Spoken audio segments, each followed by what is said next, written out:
오늘 함께 은혜를 나눌 말씀은 전할 영원한 복음과 성도의 죽음입니다. 본문은 요한계시록 14장 6절부터 13절까지의 말씀인데요.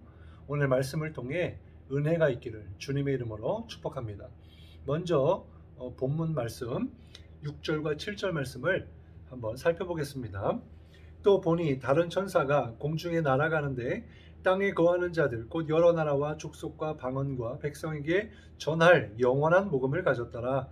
그가 큰 음성으로 이르되 하나님을 두려워하며 그에게 영광을 돌리라. 이는 그의 심판의 시간이 이르렀음이니 하늘과 땅과 바다와 물들의 군원을 만드신 이를 경배하라 하더라. 아멘. 사도 요한은 온 세계에 전할 영원한 복음을 가지고 공중에 날아가는 한 천사의 모습을 보게 됩니다. 성경에 보면 하나님께서 자기의 뜻을 계시하도록 그리고 수행하도록 천사들을 이렇게 사용하시는 것을 알 수 있는데요. 특별히 오늘 사도 요한이 본 천사는 전할 영원한 복음을 가지고 있다라고 말씀해주고 있습니다. 복음은 무엇입니까? 바로 예수 그리스도이시죠. 그러면 여기서 영원한 복음이란 무엇을 가리키는 것일까요? 바로 그것은 예수 그리스도로 인한 구원이 영원히 변하지 않는 진리다라고 하는 것입니다. 뿐만 아니라 그리스도의 심판 또한 마찬가지다라는 것이죠. 예수 그리스도께서 다시 오시는 날 영원한 구원과 심판이 성경의 예언대로 확실히 이루어질 것이다 라고 하는 말씀인 것입니다. 그때를 가리켜서 이사야 61장의 은혜의 해와 보복의 해로 우리가 생각해 볼 수가 있는데요. 예수님 오시기 전 700년 전에 이사야를 통해서 예언된 말씀이 오신 예수님, 초림 예수님을 통하여 은혜의 해가 성취가 되었고, 이제 마지막 남은 이제 보복의 해, 심판의 해가 이제 완전히 이루어지게 될 것을 말씀해 주고 있는 것이죠. 그래서 영원한 복음이 땅에 거하는 자들, 곧 여러 나라와 족속과 방언과 백성에게 전할 영원한 복음이라 라고 말씀해주고 있는 것처럼 우리가 여기에서 기억해야 될 것은 영원한 복음을 가진 천사가 이것을 전하는 것이 아니고 우리 교회에게, 우리 성도들에게 맡겨주신 천국 열쇠라고 하는 것을 기억해야 할 줄로 믿습니다.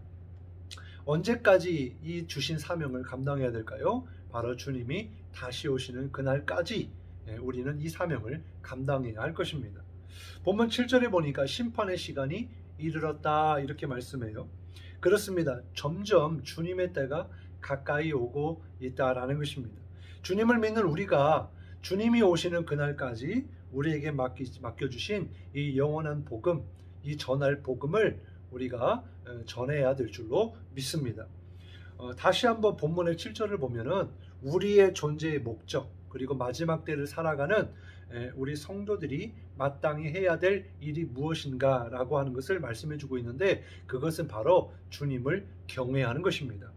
주님을 두려워함으로 두렵고 떨리는 마음으로 구원을 이루어 가는 거예요. 주님께 영광 돌리는 것입니다.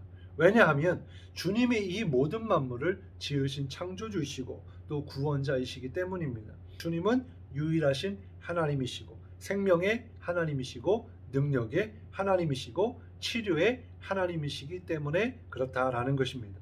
그 하나님을 경외하는 것이요, 우리 지혜와 지식의 시작이고요, 거기에서 하나님께 대한 참된 믿음이 나오는 줄로 믿으시기 바랍니다.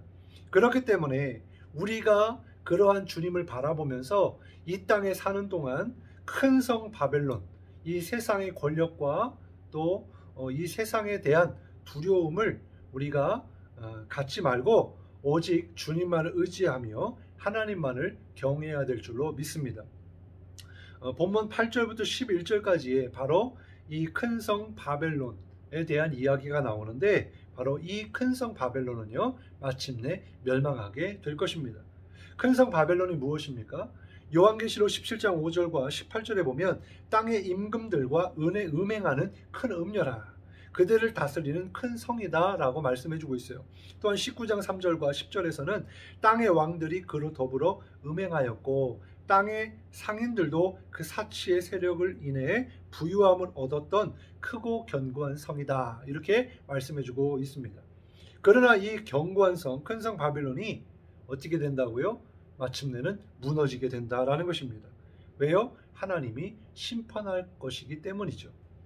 앞으로 우리가 살펴보겠습니다만은 16장 19절에도 보면 7째 대접 재앙에서 큰 지진으로 인해 세 갈래로 무너지게 된다라고 말씀해주고 있습니다. 이러한 큰 성 바벨론을 따라서 짐승과 그의 우상에게 경배하고 또 짐승의 표를 받은 자들은 밤낮 쉼을 얻지 못할 것이다, 이렇게 말씀해주고 있는데 그 이유가 바로 하나님의 진노 때문이다 라고 하는 것입니다. 그러므로 우리는 12절의 말씀처럼 오직 인내와 하나님의 말씀에 대한 믿음을 지켜야 될 줄로 믿습니다. 그리고 마지막으로 13절에 보면 성도의 죽음에 대하여, 이 예언의 말씀이 전한 이후로의 모든 성도들에게 주시는 위로의 말씀인데요. 13절에 보니까 또 내가 들으니 하늘에서 음성이 나서 이르되 기록하라, 지금 이후로 주 안에서 죽는 자들은 복이 있도다 하시매 성령이 이르시되 그러하다 그들이 수고를 그치고 쉬리니 이는 그들의 행한 일이 따름이라 하시더라. 우리에게 이것이 얼마나 큰 위로고 복인지 모릅니다. 첫 번째로 주 안에서 죽는 것이 큰 복인 이유는 수고를 그치고 쉴 것이기 때문이다 그래요. 첫째는 그가 그 수고를 그치고 쉴 것이기 때문입니다. 이 세상에는요, 수고와 고생뿐이죠. 우리가 아는 것처럼 시편에도 보면 사람의 연수가 70이요 강건하면 80인데 그 자랑이 뭡니까? 수고와 슬픔뿐이다 그랬어요. 그러니까 우리의 삶은요 그런 것입니다. 그러나 주님께서 우리에게 이렇게 위로하시는 말씀, 수고하고 무거운 짐진 자들아 다 내게로 오라, 내가 너희를 쉬게 하리라 라고 하신 말씀의 성취로 우리가 주 안에서 영원한 안식과 평강, 쉼을 얻게 된다는 것을 기억하시기를 바랍니다. 히브리서 4장 3절에 보면 이미 믿는 우리들은 저 안식에 들어가는도다 그랬어요. 그리고 10절 11절에 보면 이미 그의 안식에 들어간 자는 하나님이 자기 일을 쉬심과 같이 그도 자기 일을 쉬느니라. 그러므로 우리가 저 안식에 들어가기를 힘쓸지니. 두 번째로 주 안에서 죽는 것이 큰 복인 것은 행한 대로 상을 받기 때문에 그렇습니다. 우리의 선행이라는 것은 천국에 들어갈 만한 가치도 없는 아주 누추하고 얼룩지고 보잘것없는 것입니다. 그러나 우리가 믿음으로 주님께서 우리를 의롭다 하심으로 우리가 한 모든 믿음의 행위는 하나님 앞에 그런 상을 받을 만한 그런 행위가 된다라고 하는 것이죠. 하나님께서는 바로 주님의 은혜로 성령의 도우심으로 하는 믿음의 모든 행위를 보시고 귀하게 여기시며 상 주신다라는 것입니다. 고린도후서 5장 8절부터 10절에 우리가 담대하여 원하는 바는 차라리 몸을 떠나 주와 함께 거하는 그것이라 그랬어요. 우리가 주님 앞에 나아갔을 때 오히려 그때 가서 아쉬워할지 모릅니다. 이렇게 좋은 걸, 이렇게 편하고 행복하고 너무나 정말 기쁜 것을 알지 못하고 땅에서 좀 더 누리려고, 좀 더 살려고 그렇게 발버둥 쳤던 그 모습이 부끄럽게 여겨지지 않을까 생각을 합니다. 여러분, 우리가 주님 부르시는 그날까지 그 하나님의 나라를 바라보고 주님이 우리에게 주실 평강과 안식을 바라보면서 오늘도 주님만을 경외하고 주님만을 섬기는 복된 하루가 되기를, 2020년도의 마지막 날이 되기를 주님의 이름으로 축복합니다. 기도하겠습니다. 하나님 감사합니다. 오늘 말씀을 통해서 정말 전할 영원한 복음을 우리에게 주셨는데 정말 이 땅에 오신 예수님 말씀의 성취로 그 주님의 십자가의 대속의 은혜로 우리가 구원을 받았고 마침내 주님이 다시 오실 때에는 완전한 심판과 또한 영원한 안식에 들어가는 그런 구원의 날이 오게 될 줄로 믿습니다.